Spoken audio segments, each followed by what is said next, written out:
시청자 여러분 안녕하십니까.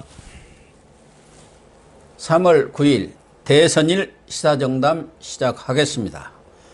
시청자 여러분, 오늘 오전 6시부터 시작된 20대 대선 투표가 10시 현재 19대 대선 때 14.1%보다 2.3%가 낮은 11.8% 투표율을 기록하고 있습니다.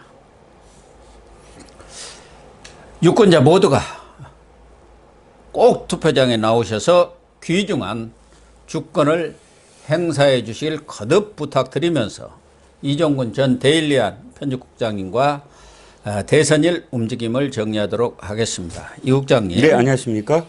지금 저희들이 녹화를 하기 직전 10시 현재 투표율이 지금 나왔지요. 네, 그렇습니다. 10시 현재 지금 11.8%를 기록하고 있고요. 예. 19대 대선 때는 14.1%란 말씀하신 대로 2.3%포인트 차이입니다. 예. 7시 집계부터 시작이 되잖아요. 6시에 이제 투표가 시작이니까.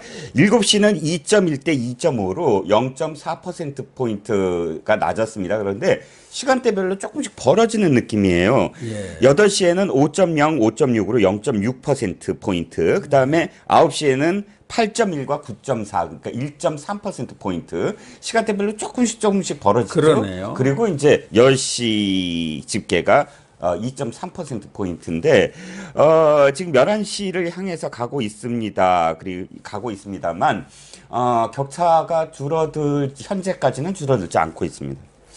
그러니까 사전투표가 36.9%, 아주 높은 사전투표를 보였기 때문에, 네. 다소 본투표가 낮아질 가능성은 있습니다만은 그 사전투표의 열기가 본투표로 이어진다고 한다면은 지난 19대 때죠. 네. 그때가 77.2% 했죠. 예, 예. 일단 그 70.2%보다는 상회하지 않겠느냐. 네, 네. 이렇게 예상을 했고, 대다수 언론들도 80%를 넘느냐. 네. 대충은 넘을 걸로 이렇게 봤던 거 아니겠습니까? 그렇습니다. 현재로서 예단하기는 이릅니다만은, 예. 이런 추세라면은, 과연 80%를 넘을 것이냐. 이게 지금 관건이 될 것 같습니다. 네. 이 80%가 왜 중요하냐면은, 지금 사전투표에서는 호남이 네. 거의 50%에 육박하는 그런 투표율을 보였습니다. 네.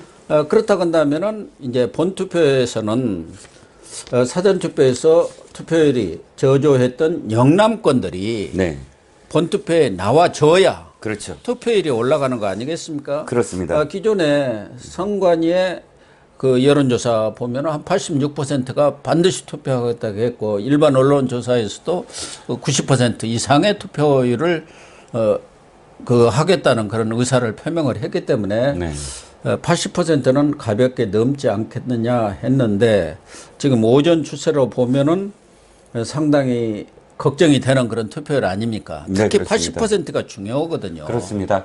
일단 왜 중요하냐면 칸타코리아, 조선일보가 의뢰해서 칸타코리아가 깜깜이 선거 직전에 발표한, 그러니까 3월 2일까지 조사한 거를 해서 발표한 이런 여론조사의 내용을 제가 하나 소개시켜드리면 사전투표 여부입니다. 사전투표를 할 것이냐 본투표를 할 것이냐 이렇게 물었는데 정권 교체를 하겠다는 사람 중에 사전투표는 22.3%밖에 안 돼요.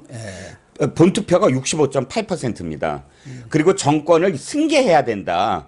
교체가 아니고 승계해야 된다라는 이 대답 중에는 사전투표가 더 많습니다. 50% 가까이 되고요. 그다음에 본투표가 42%입니다. 그러면 정권 교체를 열망하는 사람 중에 70% 가까이가 본투표에 지금 하겠다는 거거든요. 예. 즉 본투표를 하겠다는 사람들은 상당히 많은 퍼센티지가 정권 교체를 바라는 사람이라고 가정했을 때 본투표율이 높다는 건 즉 정권 교체를 열망하는 사람들이 참여를 많이 했다. 이렇게 해석이 가능하거든요. 예, 그렇게 해석해야겠죠. 네네. 그래서 80%가 넘어서면은 네. 투표율이 네. 윤석열 후보의 낙승이 예상되는 거고 그에 못 미치면은 뚜껑을 열어봐야 한다. 이런 견해들이 이 선거 전문가들, 여론조사 전문가들 사이에서 지금 나오고 있지 않습니까?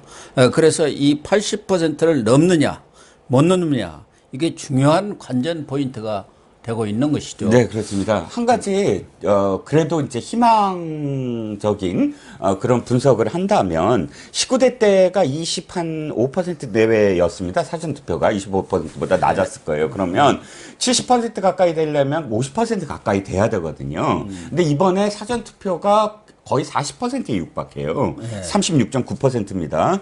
그러면 계산을 해보면 43%, 40% 초반만 되면 80%가 넘는 거예요.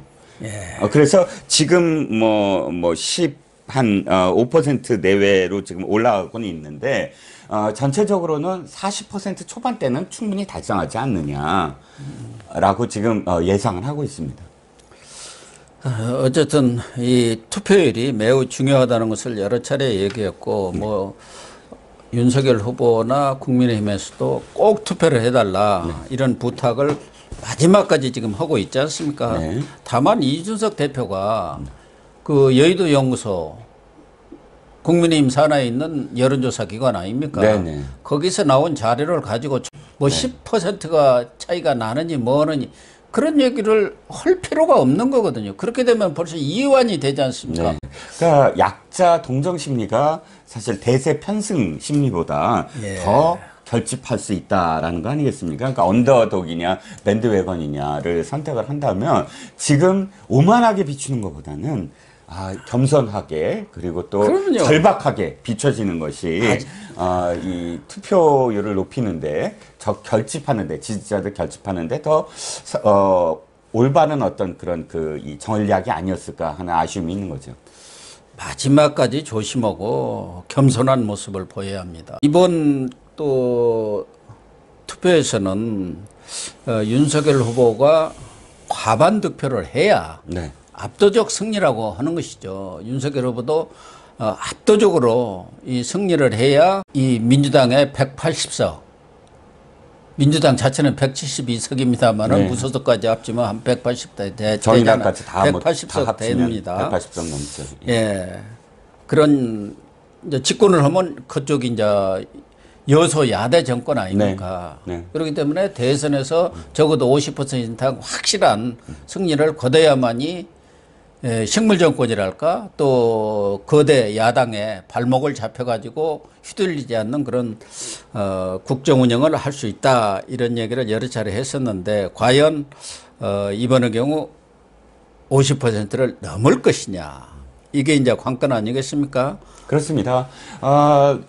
여소야대가 아니라 여대야소임에도 불구하고 MB 정권 때 기억하시지 않았습니까?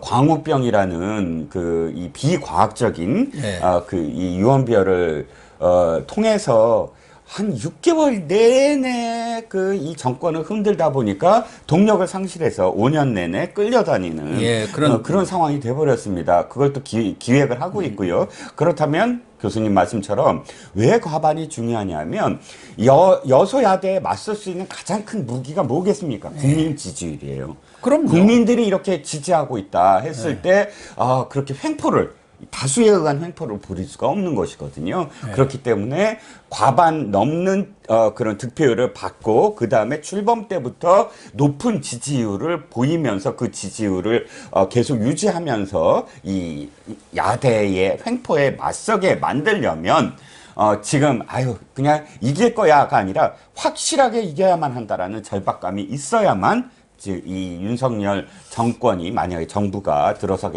만약에 들어서게 된다면 맥을 못 추는 그런 정권이 아니라 힘을 갖고 개혁을 할 수 있는 그런 정권이 될 수 있다는 겁니다. 지금 정권 교체 지지도가 50에서 55% 사이를 꾸준히 유지를 해왔어요. 그렇습니다. 이 정권 교체 열망하는 그런 민심만 반영이 돼도 당연히 50%를 넘는 겁니다. 그렇죠. 예. 지금 최근에는 박근혜 전 대통령이 18대 대선이죠.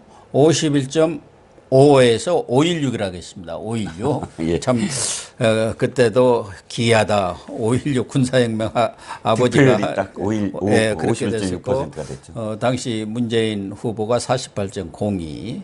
지난 19대 때는 41.1로 문재인 후보가 대통령이 됐었는데, 어쨌든 이번의 경우는 50%를 훌쩍 넘는 네.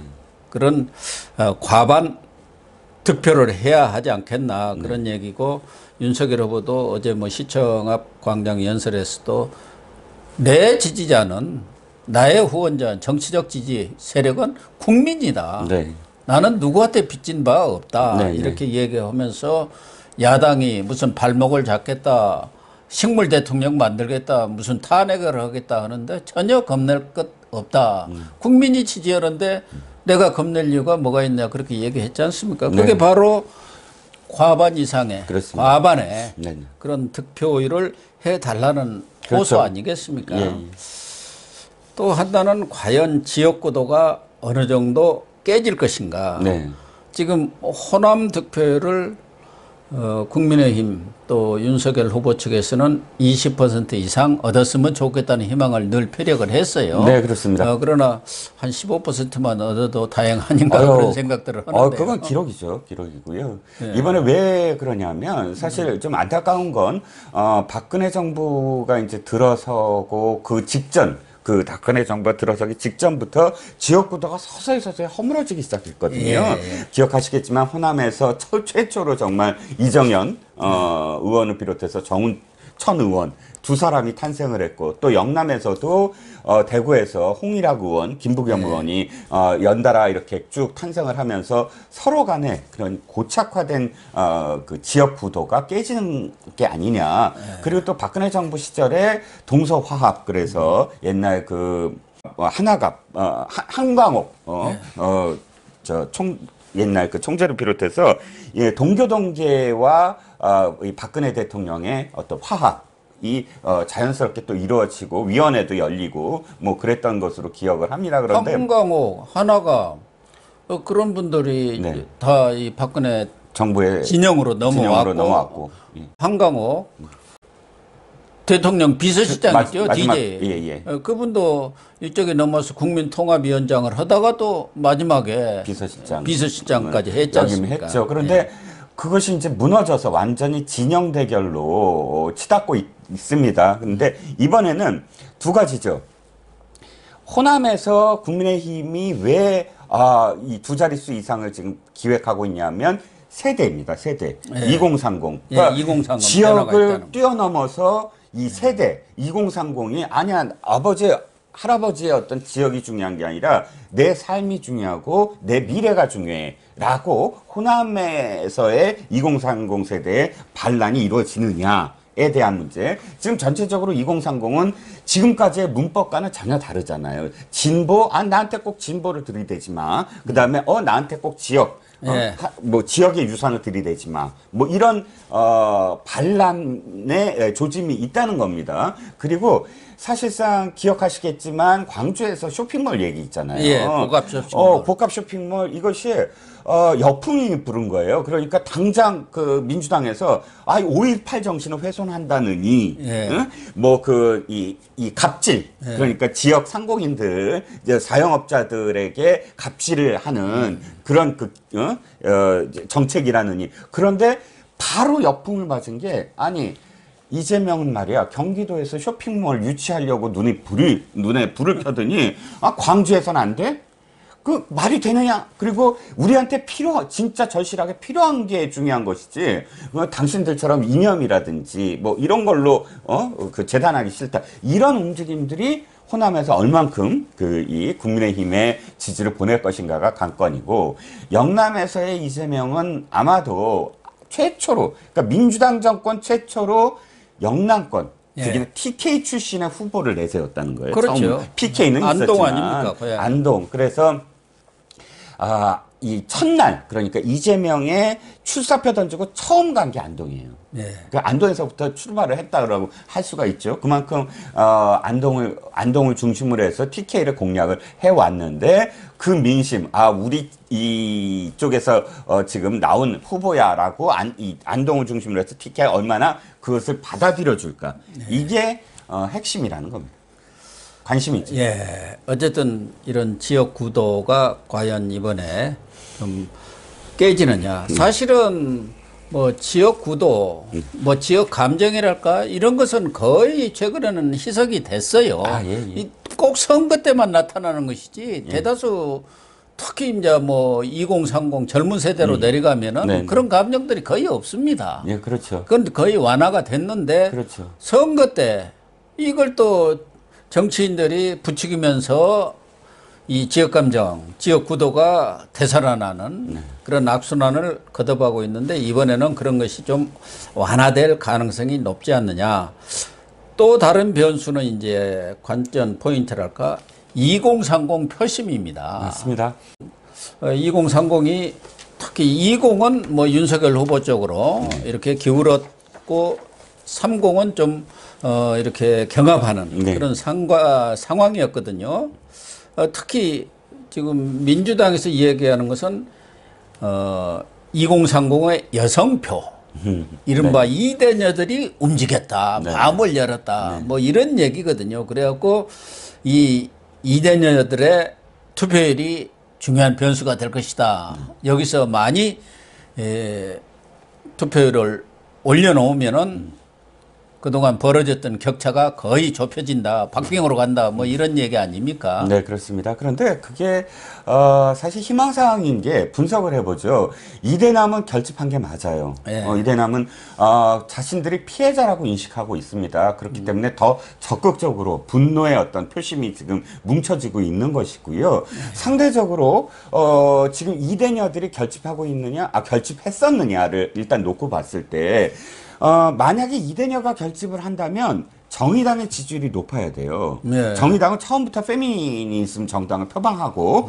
그다음에 국회의원들 유호정 의원이라든지 가장 페미니즘의 선봉에 서 있는 의원들을 배출했고요. 또 뭐 거기에 있는 어떤 그 논객들도 가장 페미니즘의 중심에 선 논객들입니다. 지금 정의당 19대 때 표심과 그다음에 그 이전부터 전통적인 그 정의당 계열 정당의 가장 튼튼한 그 이 지지층이 이대녀예요. 지금 표현하는 2030녀입니다. 그런데 정의당의 지지율이 지금 뭐 어마어마하게 하락했어요. 19대보다도 더. 19대는 그나마 6.7%포인트, 6.7%인가 득표를 했는데 지금 보이는 건 3점 뭐 이렇게 지지율을 3% 이하로 지금 투표할 것으로 예상이 되고 있죠. 이렇게 지지율을 보이고 있지 않습니까? 그러면 그 이슈 자체, 그러니까 페미니즘의 이슈 자체가 이번에 하나의 어떤 변수가 되지 못한다는 거예요. 특히나 이재명 후보가 마지막에 들어가서 읍소를 하고 나 표미세요라고 표현하면서 읍소를 한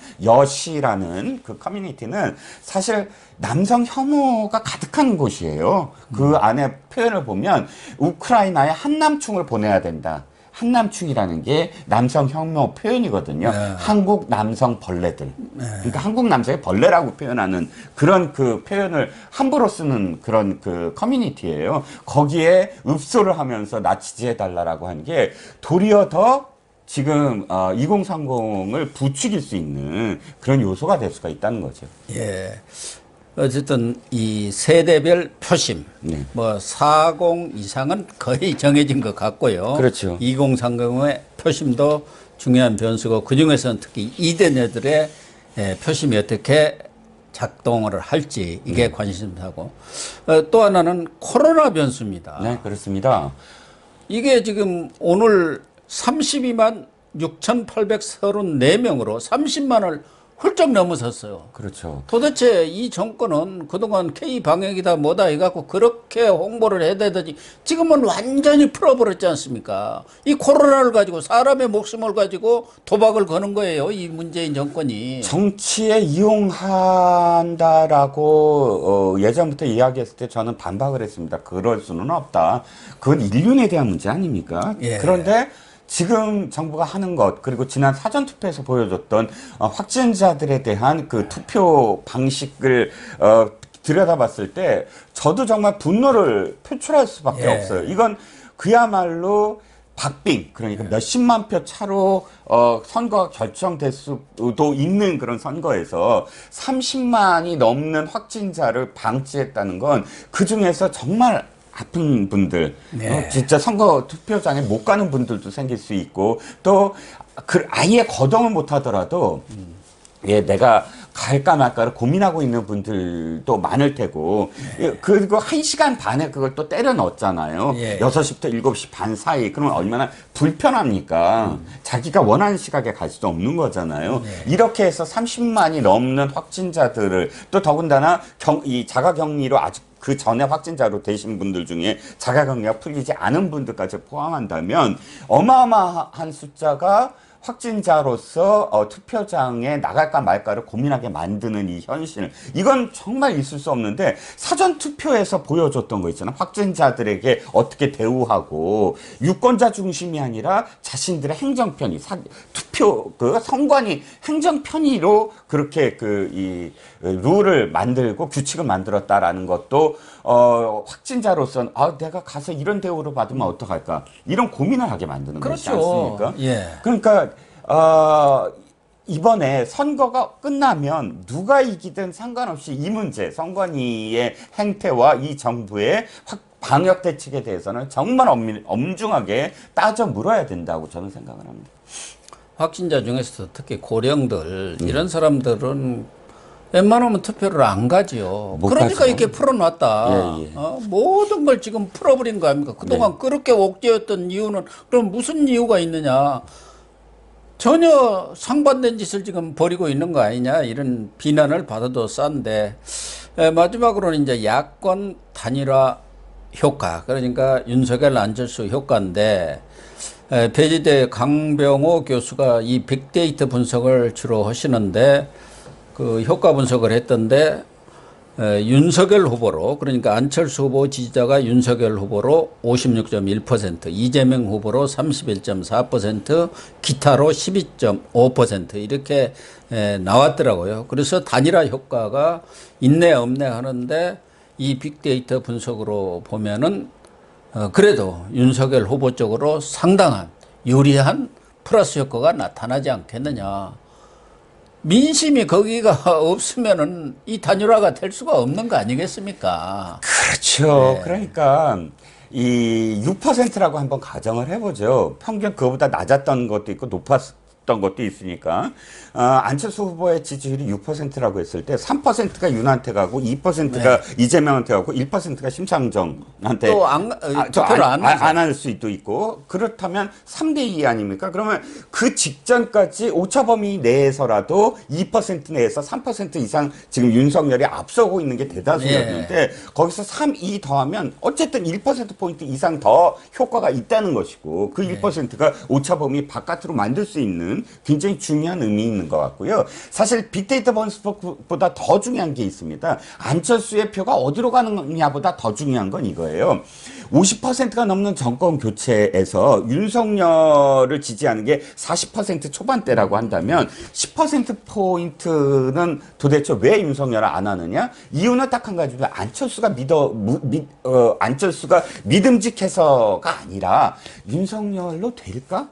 그러니까 윤석열의 리더십에 대한 문제, 뭐 도덕성에 대한 문제, 자질에 대한 문제, 이런 것들이 복합적으로 작용을 한 것이거든요. 그런데 이 단일화라는 효과는 안철수 표를 얼마나 가져올까와도 중요하지만, 윤석열로 될 수 있구나, 이제. 왜냐하면 리스크 요인이 하나 제거된 것이고, 또 이번에 보여준 리더십 있죠. 마이너스 리더십은 아니잖아요. 플러스 리더십. 서로 비난하고, 안철수를 한마디라도 비난하고, 서로 갈등이 있다가 이렇게 온 게 아니라, 끝까지 믿어주고 날 믿어달라라고 이렇게 쭉 안정감 있게 가져가면서 끌어안는다. 이준석도 마찬가지죠. 그렇게 해서 이 리더십의 어떤 단면을 보여줬다. 은근, 끈기, 둔함 이런 것 속에서 이 사람은 둔한 느낌이지만 그러나 안정감 있게 목표를 이루는구나. 이런 지세 효과. 충분히 그 10%그러니까 그 정권 교체를 원하지만 윤석열을 지켜봤던 사람들에게 플러스 알파가 될 수가 있다는 겁니다. 그래서 여러 가지 관전 포인트를 볼 때 윤석열 후보가 뭐 당선이 거의 확실한 것 아니냐 그런 예측들이 많이 나오고 있습니다만은 결과는 결국 투표율입니다. 그럼요.